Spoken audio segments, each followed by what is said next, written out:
If to choose the greatest and most mysterious architectural achievement of mankind, the pyramids would definitely be a top contender. Alongside mummies and the Sphinx, Egypt's grand pyramids have always been favorite topics for movies, adventure tales, and horror stories alike.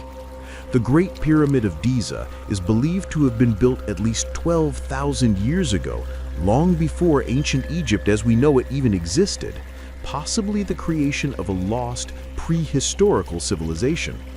To this day, no one has been able to fully, officially, and accurately explain the mysteries behind the pyramids. It's no coincidence that, among the 7 wonders of the ancient world, the Great Pyramid of Giza holds the top spot and remains the only one still standing today.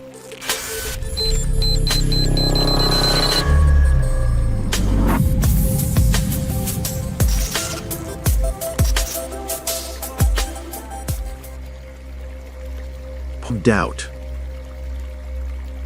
According to conventional understanding, the ancient Egyptians built the pyramids at Giza around 2500 BC. But this theory has several weak points. First, based on scientific estimates, the Egyptians would have needed about 2.4 million stone blocks, each weighing between 2 and 4 tons on average, with some blocks weighing as much as 15 tons. In the middle of the vast desert, how could the ancient Egyptians have transported these massive stones to build such enormous pyramids? Theories and speculations have been put forward to explain this mystery. But from an architectural and engineering perspective, none of these explanations are truly convincing. Second, the Giza Pyramid complex is designed and constructed in a completely unique way. It has no internal frame structure. The massive stones were so precisely measured and aligned that they provided stability and durability all on their own. These pyramids also lack any religious symbols or hieroglyphs inside. This raises suspicions that they may not have been built by the ancient Egyptians, who were known for carving inscriptions in every tomb. Furthermore, at first glance, the Great Pyramid seems to have 4 sides, but it actually has 8. From an aerial view, we can see the pyramid has a slight concavity in its face, creating a span of 8 sides. From to the tip, each face of the pyramid is slightly indented by about 0.5 to 1 degree, splitting the surface and creating a rare 8-sided shape. This is a technique that would be challenging even with modern technology. Third, the location of the Giza Pyramid complex is incredibly precise. It sits exactly at the point where the longest line of latitude and the longest line of longitude intersect. This means the Great Pyramid is located at the geographic center of all land masses on Earth. And there's the 3 largest pyramids, Khufu, Khafre, and Menkaure, are perfectly aligned with one another on the ground, and they also aligned with the 3 stars in Orion's belt. Astronomers have also confirmed that the entire Giza complex is aligned exactly with true north. Even though it was built thousands of years ago, it remains the most accurately north-facing structure ever built. So the question is, how could people over 2,000 years ago have such advanced knowledge of navigation and astronomy? A hypothesis. To explain the unusual characteristics mentioned above, 2 researchers, Gary Cannon and Malcolm Hutton, proposed a different theory about the true age of the Great Pyramid of Giza, along with evidence supporting their hypothesis. They believe that the Great Sphinx of Giza, which sits in front of the pyramids, must have been carved from a natural rock formation before the entire area was covered in sand. In an interview with Express UK, Cannon stated, "The Sphinx must have been carved when there was no sand there. You simply can't carve a rock that's buried in sand. The only period that fits this condition would be around 12,000 years ago. And the ancient Egyptians weren't even around back then. Moreover, archaeologists discovered that sediment layers around the base of the Great Pyramid contain fossilized seashells dating back nearly 11,600 years.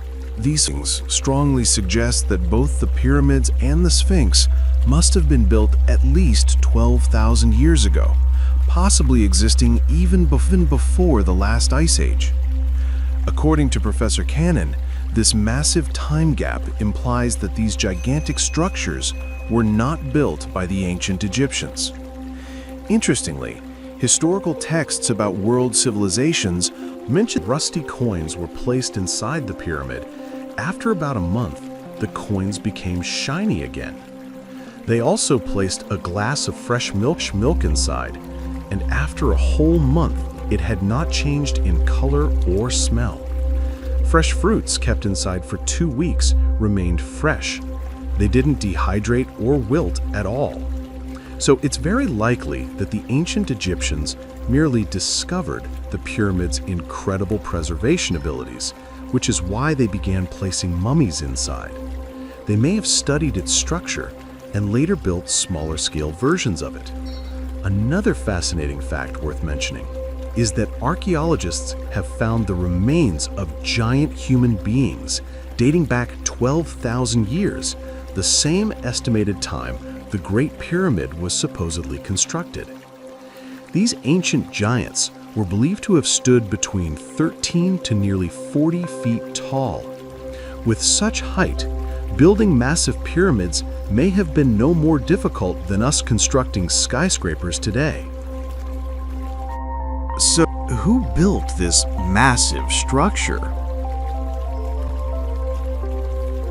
On this issue, the two historians believe that these gigantic structures might have been built long ago by an advanced ancient civilization that once existed somewhere in the region.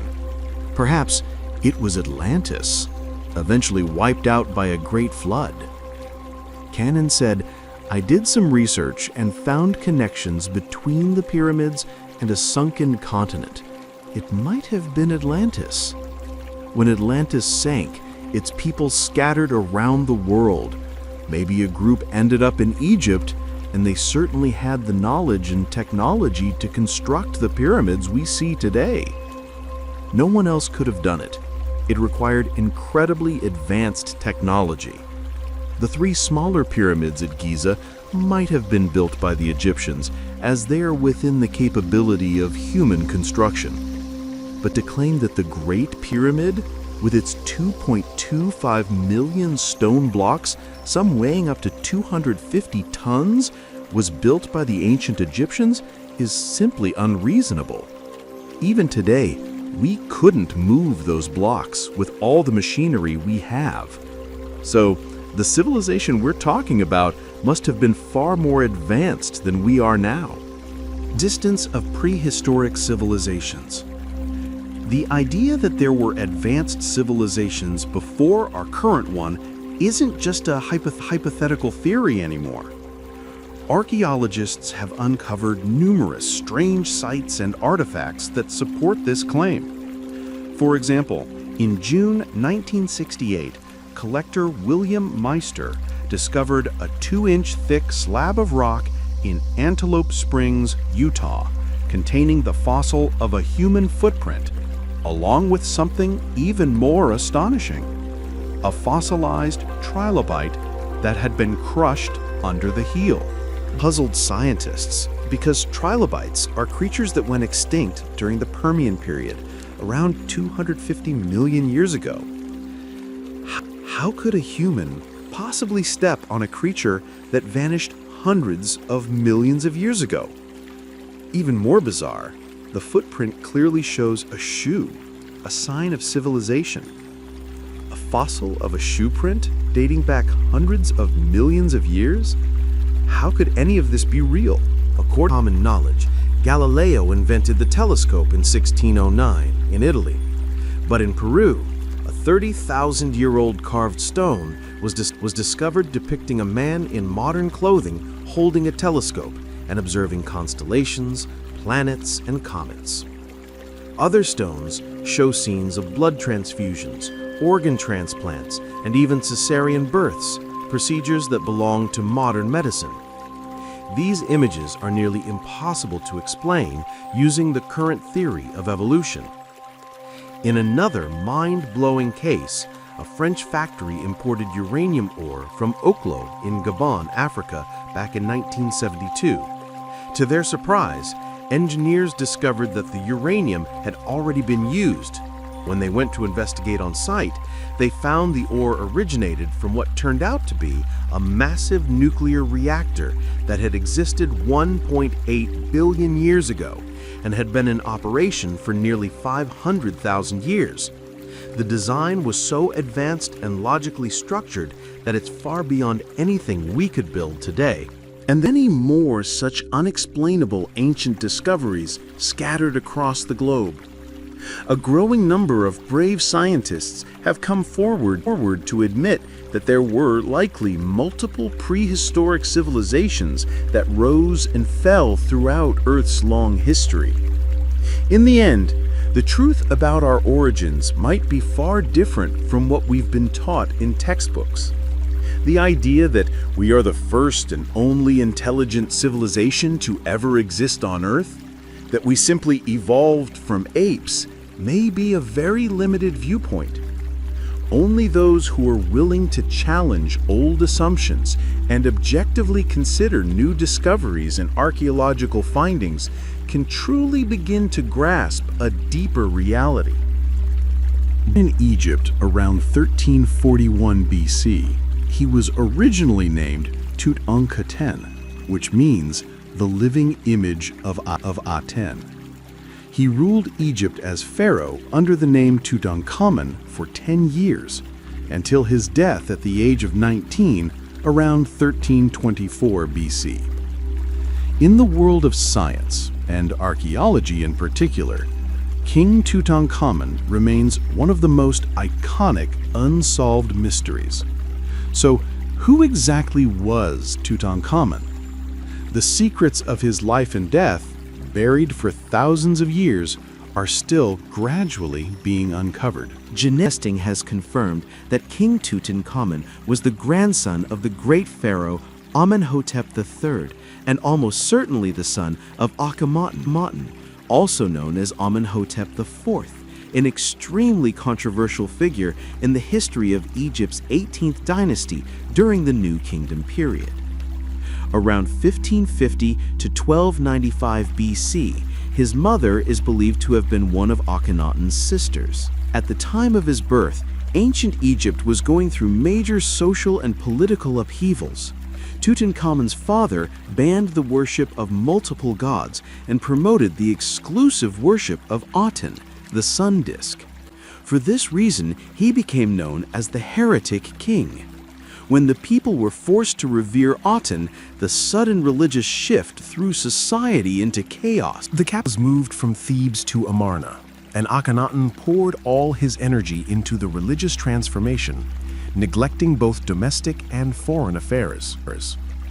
As the struggle between old and new powers intensified, Akhenaten became more authoritarian, and his regime increasingly corrupt.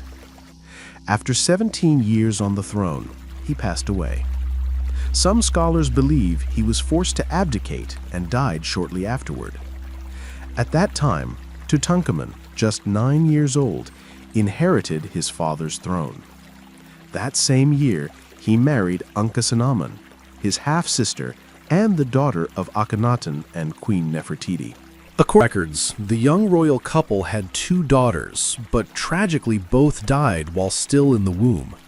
Because Tutankhamun came to power at such a young age, the early years of his reign were effectively overseen by a senior official named Ai, who held the title of vizier.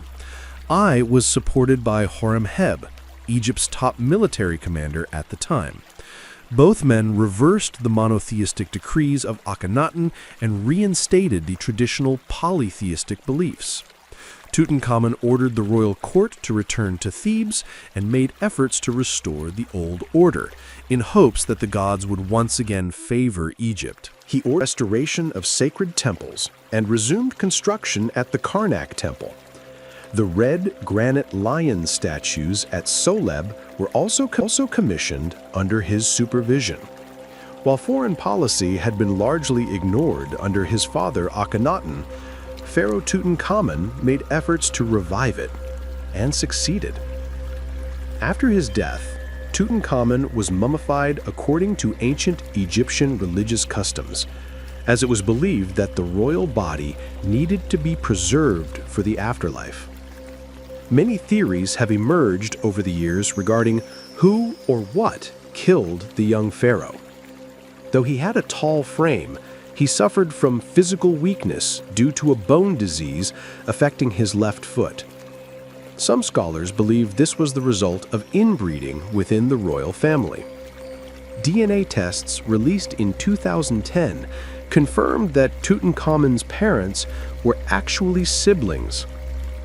Additionally, his remains show a hole in the back of his skull, leading some historians to suspect that the young king may have been assassinated. But examinations have dismissed that theory, showing the hole was actually made during the mummification process. A CT scan from 1995 revealed that the king had suffered a broken left leg, likely caused by an infection. DNA tests on his mummy also uncovered strong evidence of malaria. Any of these could have contributed to his untimely death. Since then, many archaeologists have continued to search for answers about the death of Tutankhamun. This quest has led to one of the most chilling legends in history, the Curse of the Pharaohs. Some experts claim that hieroglyphs on the tomb's walls warned of a painful death for anyone who disturbed King Tutankhamun. According to records, more than 10 members of the excavation teams died under mysterious circumstances. Many believe these deaths were caused by Tutankhamun's curse. In 1923, British archaeologist Howard Carter, along with financier friends Jacques Joe Herbert and Lord Carnarvon, held a ceremony to open the tomb of Pharaoh Tutankhamun in Egypt's Valley of the Kings. Just 2 months later, Carnarvon died of blood poisoning from a mosquito bite on his cheek. The media quickly speculated that he had fallen victim to the infamous Pharaoh's curse. Some experts offered scientific explanations, suggesting his death might have been caused by toxic substances inside Tutankhamun's tomb. In fact, some ancient mummies have been found to carry dangerous mold spores. Additionally, the tomb walls could have been coated with bacteria capable of attacking the human respiratory system. However, many scientists have since dismissed this theory.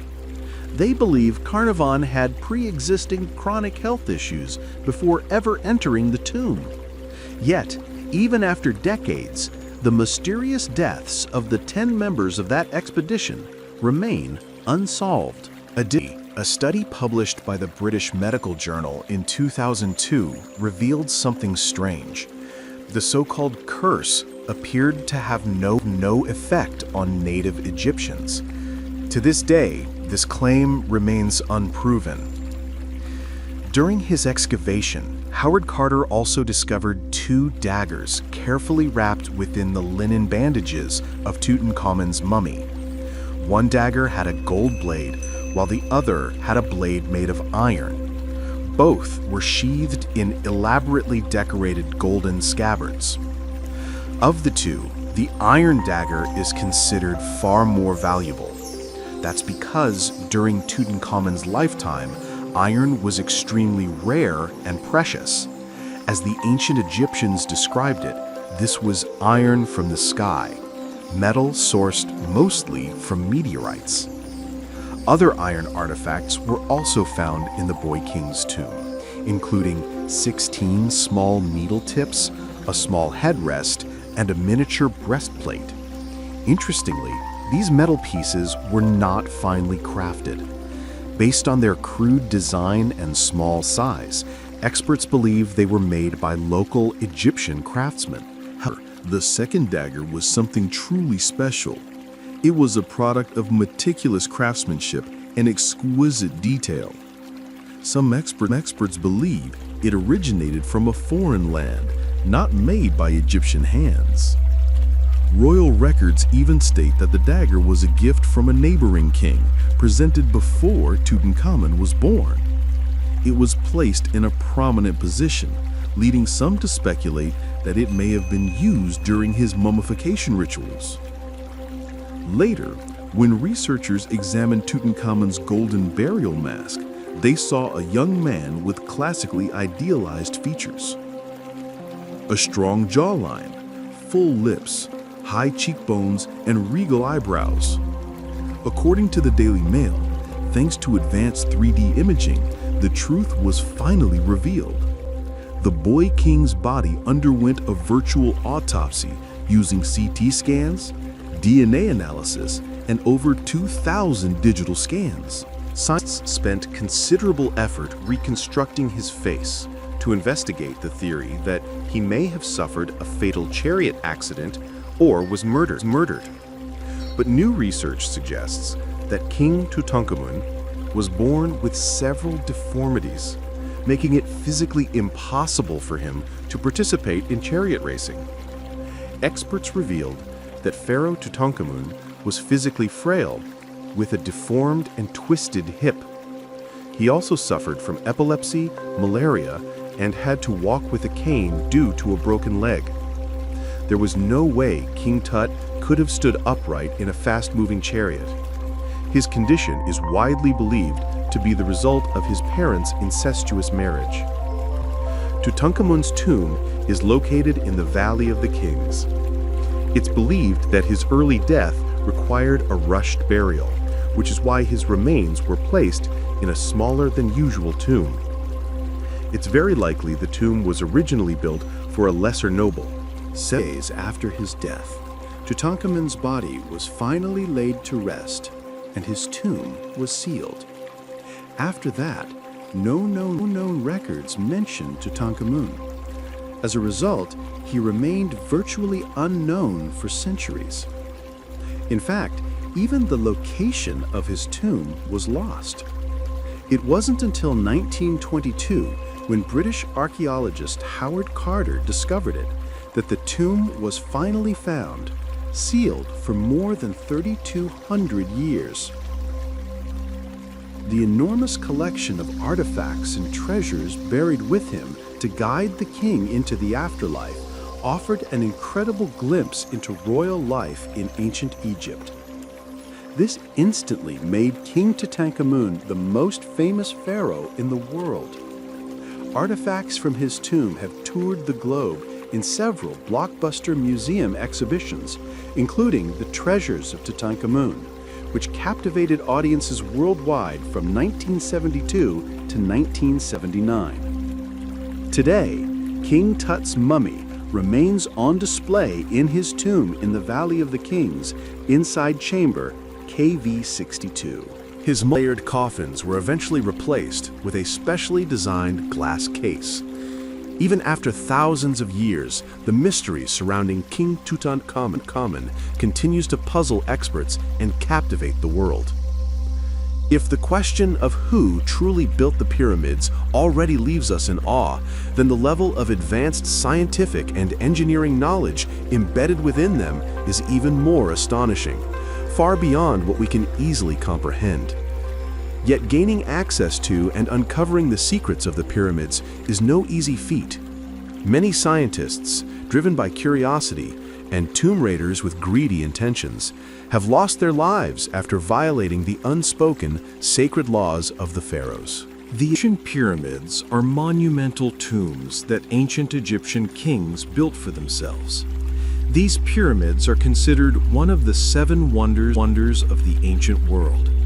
Most of Egypt's large and small pyramids were constructed during the 3rd to 6th dynasties.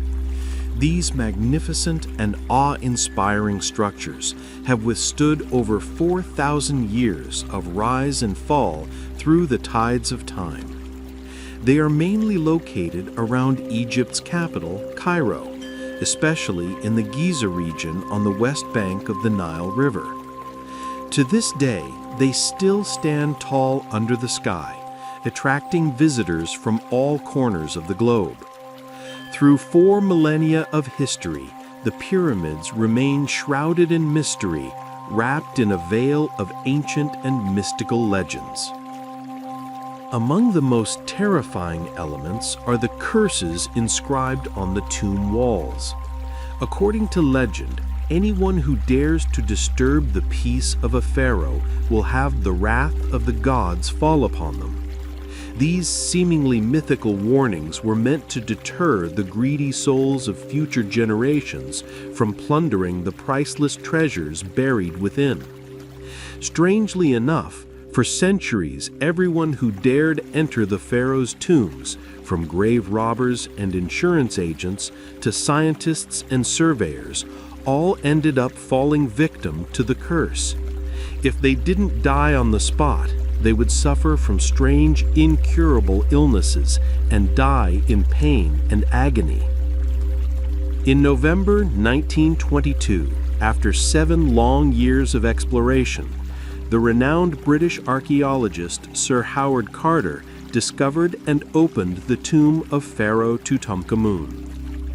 It was located in the Valley of the Kings, and from there he unearthed more than 5,000 artifacts, including treasures, jewelry, clothing, weapons, cosmetics, household tools, and more. This discovery shook the entire world. On February 18th of the following year, just as the excavation was on the verge of another major breakthrough, Lord Carnarvon, the wealthy patron who had invested heavily in Carter's work, entered the tomb and suddenly fell seriously ill and passed away. In her memoir, his sister wrote that before he died, he had a high fever and kept shouting, "I heard its breath. I must go with it."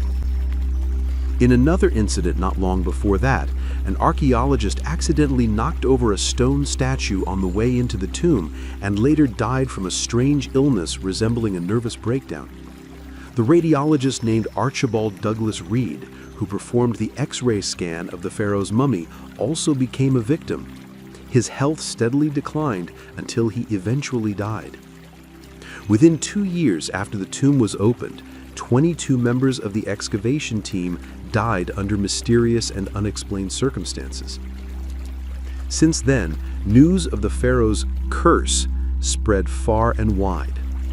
The inscriptions on the tombstone only added to the fear and confusion surrounding it. In 1924, an Egyptian biologist with British citizenship named Ali took a group of curious visitors into the tomb. What terrified people was that after returning from the visit, he hanged himself. Before he died, he bit his fingertip and used the blood to write a letter claiming that his death was caused by the curse of the pharaoh's tomb. He wrote that he deeply regretted his actions and had to carry that guilt with him to meet God. What shocked people even more was the mysterious death of the director of the Cairo Museum, Mr. Kamin Myrer. Kamin had always dismissed the idea that the pharaoh's curse could be real. He once confidently declared, "I've spent my life working with mummies and Egyptian tombs, and look, I'm still alive and well, aren't I?" But less than 4 weeks after saying that, he suddenly fell ill and died. At the time, he was not even 52 years old. Even more strangely, it was discovered that on the very day he passed away, he was still in good health and had been supervising a team of workers packing a batch of valuable artifacts that had been excavated from the tomb of Pharaoh Tutankhamun. All only added another layer of mystery to the legend of the pharaoh. The treasures buried in the tomb both terrified people and stirred deep curiosity. Many couldn't resist the urge to see them for themselves. Was this perhaps part of the pharaoh's plan all along? People began to ask, what was really behind the deaths of those who came into contact with the Egyptian pyramids and tombs of the pharaohs? Were the curses inscribed on the pharaoh's tombstones actually real? One theory suggests that the walls of the tombs were coated with a layer of pinkish red and green-gray dust, possibly a substance that emitted deadly radiation, releasing toxins that could kill anyone exposed to it. Other archaeologists believe that ancient Egyptian civilization may have been advanced enough to use highly concentrated insects or extremely potent poisons as weapons to protect the tombs of their rulers from intruders. In recent years, some scientists have turned to biology to explain these mysteries. Dr. Ishekser Sinhao, a biologist and medical professor at Cairo University in 1963, stated that according to periodic experiments conducted on archaeologists and staff who entered the tombs, every one of them carried traces of a deadly pathogen and suffered from high fevers. Because of the infection, these individuals developed severe respiratory inflammation, which ultimately led to suffocation and death. But then the question remains, how could such dangerous pathogens survive so long and remain so potent inside the tombs? How could they stay alive for up to 4,000 years inside the mummified remains? Even modern archaeologists and scientists still don't have a clear answer. In 1983, a French female doctor named Fille Hiro, after many years of research, concluded that the cause of death was due to a hypersensitive reaction to toxic bacteria found in the tombs by excavators and visitors. Based on the symptoms observed in these individuals, she explained that after the death of ancient Egyptian pharaohs, people buried gold, jewels, and clothing along with them.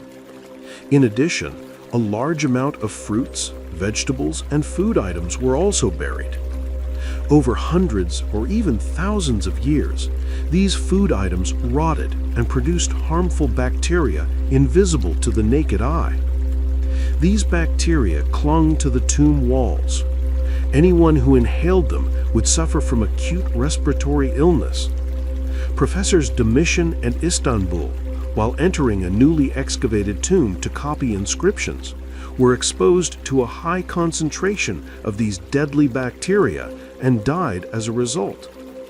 To this day, Dr. Hiro's explanation is considered the most reasonable. But what about the supposed curses inscribed in the pharaoh's tombs? That still requires deeper research from scientists.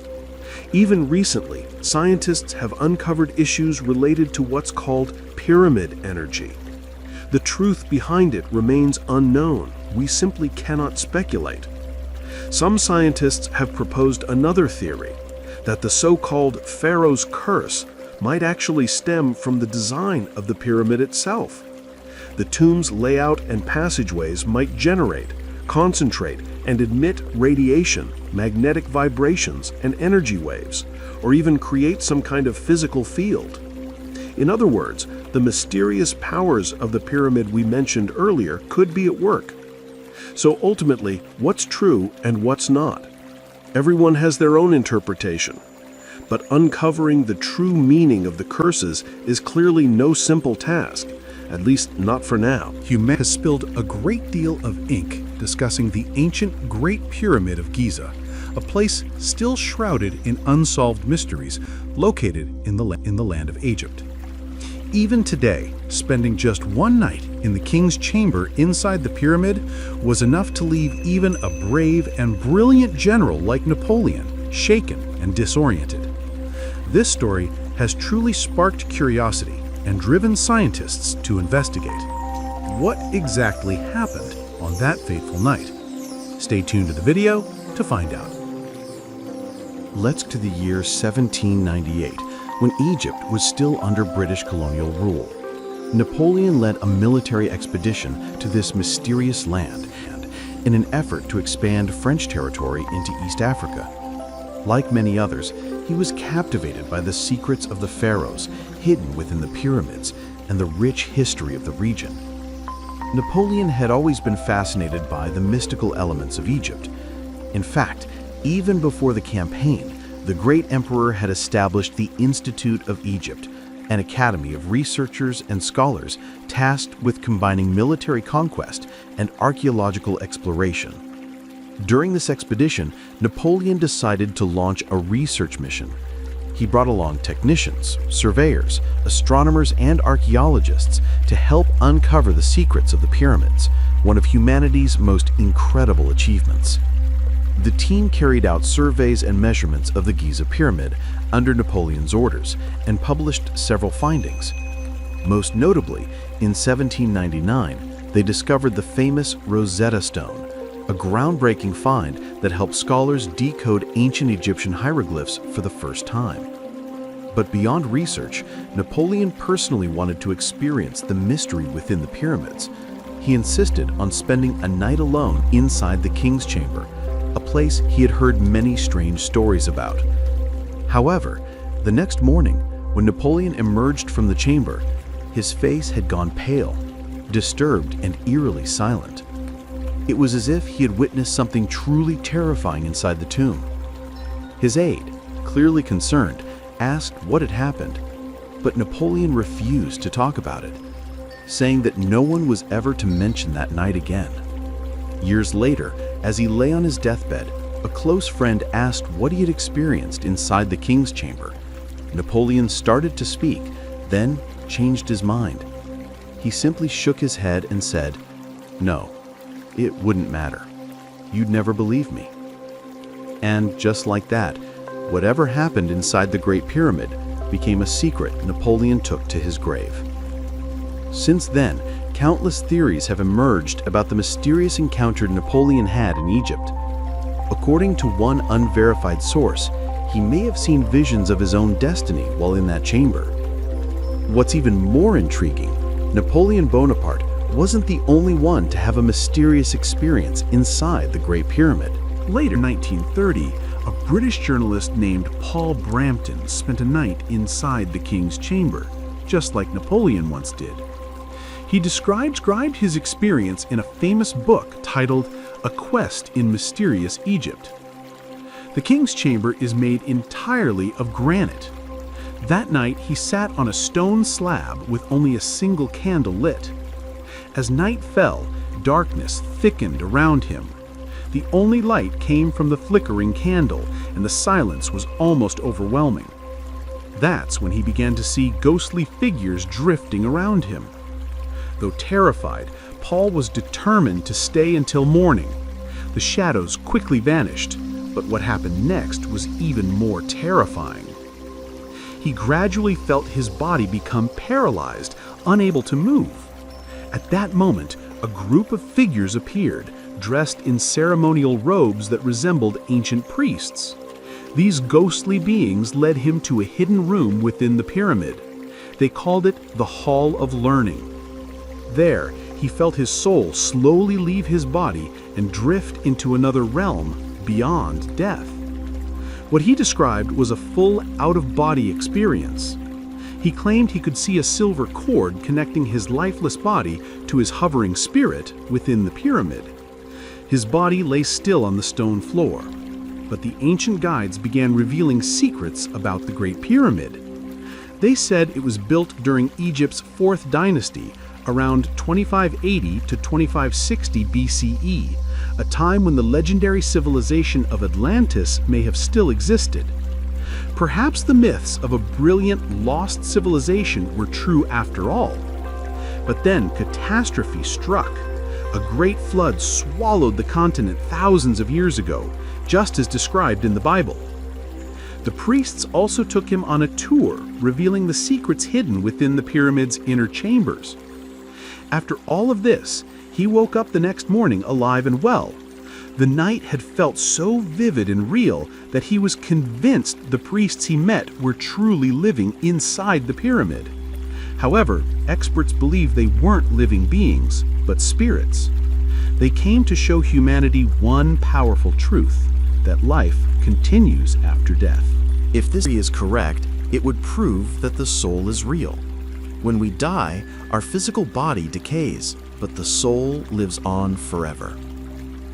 However, for the soul to remain intact, the body must also be well preserved. That might be why the ancient Egyptians placed the tombs of the pharaohs inside the pyramids. These were locations found to have ideal conditions for preservation. Later, scientists began to study the structure and materials of the chamber where the pharaohs rested. The body lies on a granite slab, also known as the Soul Stone. This was the very place where both Napoleon and Paul Brompton sat. Researchers discovered that the stone emits an electromagnetic field strong enough to cause a mild electric shock. In addition, former NASA consultant Richard Hoagland discovered radioactive sand in a room located behind the king's chamber. This may offer a plausible explanation for the strange phenomena reported inside the pyramid. Even more intriguing, tests on the radioactive sand revealed that the top part of the pyramid is 1,000 years older than the lower part. This sparked many theories and fierce debate. Some speculate that the top portion of the pyramid was built first. They suggest it was originally constructed upside down and later flipped into its current position using some kind of advanced technology. In reality, the cause of these strange occurrences within the pyramid remains unexplained. All current answers are still just speculation. The mysteries of Egypt's pyramids remain a massive question mark for the world. Later, a Scottish journalist named Lewis Banks, who was also a scholar of esoteric sciences and wrote about Atlantis, lost civilizations, ancient mysteries, and early methods of education, discovered that the Great Pyramid of Giza may also hold hidden prophecies and predictions. Lewis wrote that according to some scientists, there is evidence of encoded predictions inside the pyramid. They believe that every major event in human history was encoded within the pyramid's measurements, its edge lengths, perimeter, interior angles, and structural lines like the diagonals. Several experts have studied these prophetic measurements, including David Davidson, a structural and civil engineer. He spent 25 years researching the Great Pyramid of Giza and its profound mysteries. If this theory is correct, it would prove that the soul is real. When we die, our physical body decays, but the soul lives on forever. However, for the soul to remain intact, the body must also be well preserved.